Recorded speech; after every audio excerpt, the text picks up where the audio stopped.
Hey, what's going on, guys? It's Touring here, and today, guys, I'm here with the first entry in our Hero Battle series. So this is a new series on the channel, which is going to be a 3v3 small funds format where the players or participants can only get legendary lords and hero units. So it makes for some pretty goofy battles, but hey, let me know if you guys enjoy this in the comments below, and I'll do my best to put out more hero battles. So as far as the teams go, I have myself using, of course, Orion, or Mel Gibson as we like to call him, and my allies over here, I have Italian Spartacus with the Fellowship of Clan Angren, and then I have Bobby 91 who is using Bretonia with the Fey Enchantress, and then he also, I believe, has the Green Knight over here. So definitely, we got some pretty scary lords over here. As far as our opponent's army composition, they have two Vampire Counts players. So they have Kronos 45 and Thorin Oak. So it looks like they have a Vlad von Karstein, and he also has some Banshees and a White King, and then we also do have the Red Duke. So he's going to have El Sif, and we also did add some conditional rules that if players did want to play the Vampire Counts, they couldn't use Raised Dead, because that would kind of just muck up the game a little bit, and I don't think it would be quite as fun.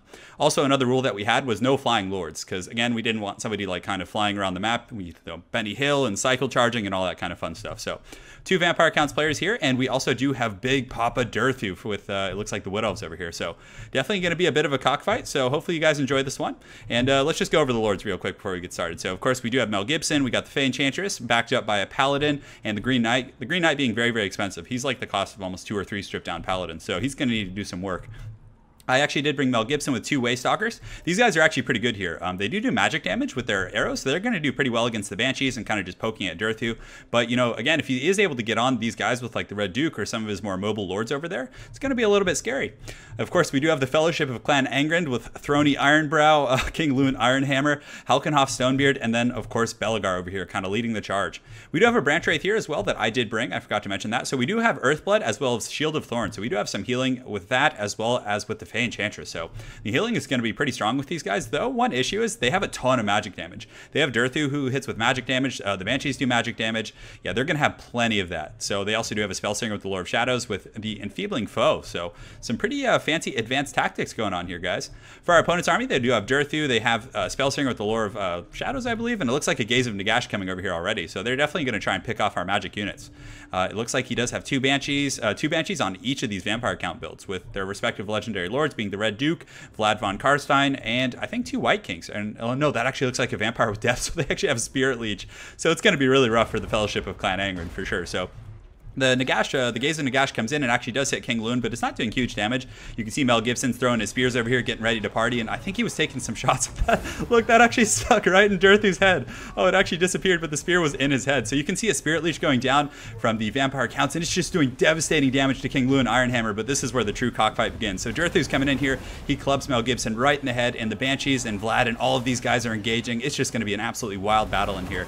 And you can see the Paladin intercepting this Banshee, but this other Banshee is going directly to my back line to assassinate my Waystalker, and the other one is going as well. But thankfully this Paladin, and guys, the Green Knight is coming in hot, and he does so much magic damage. So he's coming in, he gets a nice little charge, and let's see if he actually did some good damage there. Yeah, and just look at the damage he does to that Banshee, because again, he does have magic attacks with 430 weapon strength, so he is just slaying these Banshees so incredibly hard. And the Waystalker here should be able to hold his own, but that one's already crumbling, so the Green Knight thankfully was able to save me. That was a really dicey situation, and then the Waystalker actually snipes that other Banshee, so really good turn of events there. You can see Mel Gibson was taking a beating from Durthu, so I actually had to scurry away here, and the Fey Enchantress in here casting some nice heals, but the Vampire Count's Lord, the Red Duke, and his Vampire Lady over here are just going deep and kind of trying to assassinate her, but thankfully she's pretty durable and has very good magic resistance as well, so the Spirit Leech isn't going to be as bad.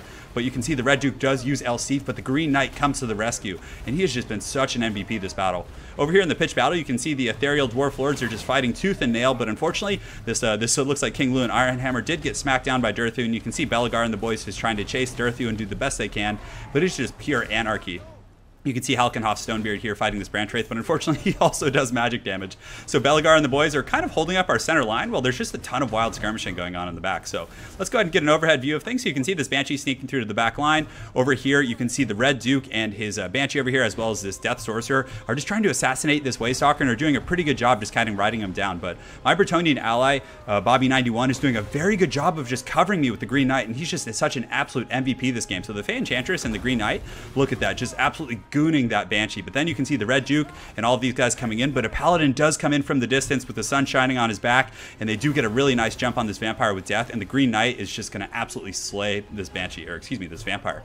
Over here in the middle, you can see Durthu is just continuing to just smack down the Fellowship of Clan Angren, but Belegar is not giving up. He's fighting tooth and nail. You can see there's a White King in here. My Branch Wraith is also fighting, but Vlad von Carstein is in really good health, and they also do have the Invocation from Nehek, so it's keeping this White King and Vlad in very, very good shape.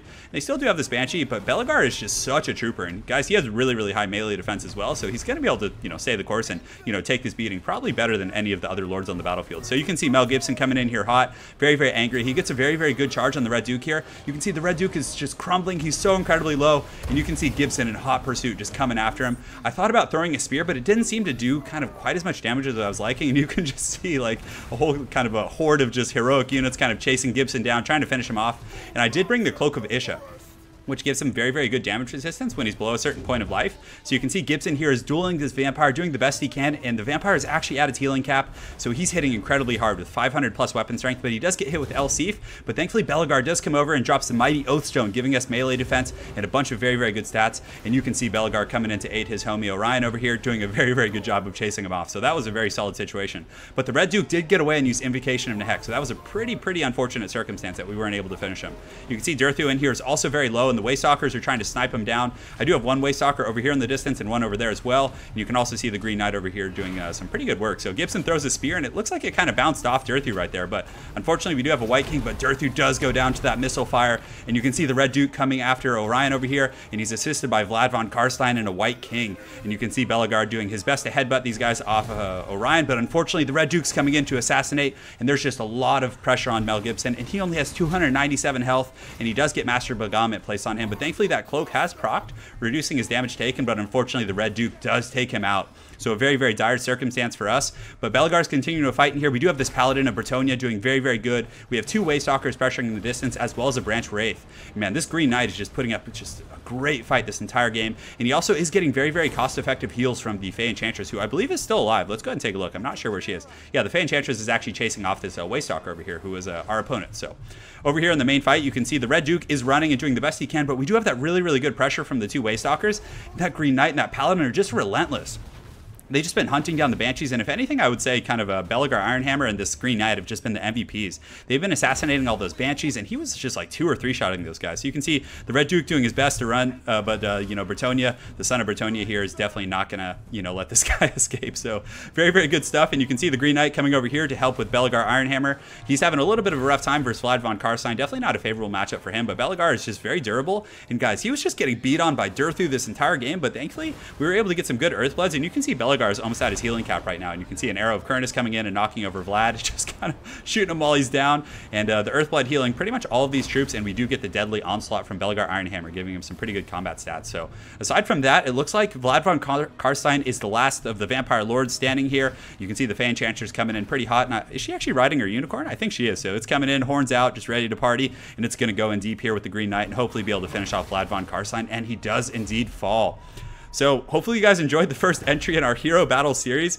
It is just so ridiculous, and I can't wait to show you guys the second game. That was the first of the series, but the second one actually features Chaos, and we have Kolek and just some ridiculous builds. So again, guys, let me know if you like this series. I'll put them out every now and then. I know it might get a little bit boring to watch like over and over if it was on every day, but I think it's a fun thing every now and then. So we can see here these two Waystalkers did really good. I mean, they both got a kill respectively, but the true like MVP circumstances of that was Bobby91 coming in with the Green Knight getting those 2 Banshee kills. Because if the Banshees had been allowed to just, chase my Waystalkers off, Durthu wouldn't have been pressured, and Durthu could have continued to just beat us down. So that was a very, very good play from Bobby91.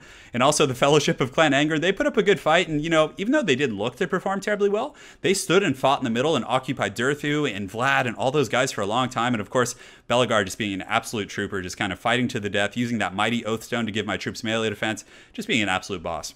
As far as the Vampire counts, I would say, I really liked Vlad, and the Red Duke was just a menace. He was just like riding around like a cackling kind of evil menace, just using Elsif, assassinating our heroes. You can see he actually was the one to take out Orion, so that was very tough as well. I really liked the death. The Spirit Leech was good. The Banshees were a bit of a questionable pick because so many of these like heroic units do magic damage that it was a little bit dicey, but again, they do cause terror and are pretty quick and, hard to kill for units that don't cause magic. So It was a risky pick, but unfortunately, I don't think it paid off very well. But as far as Zeva's build here, I really liked it. Hazard, excuse me. Durthu was pretty scary. You know, he was just menacing in the front line, beating down those ethereal dwarf lords. And then, of course, we did have the Waystalker, and the Shadows was pretty cool, the Enfeebling Foe. And then he also did have healing, so a very dynamic, cool army. So, again, well played to Bobby91, Italian Spartacus, Kronos45, Thorn, Oak, and Zeva Hazard. That was super fun. And again, thank you guys for watching, and more content coming soon.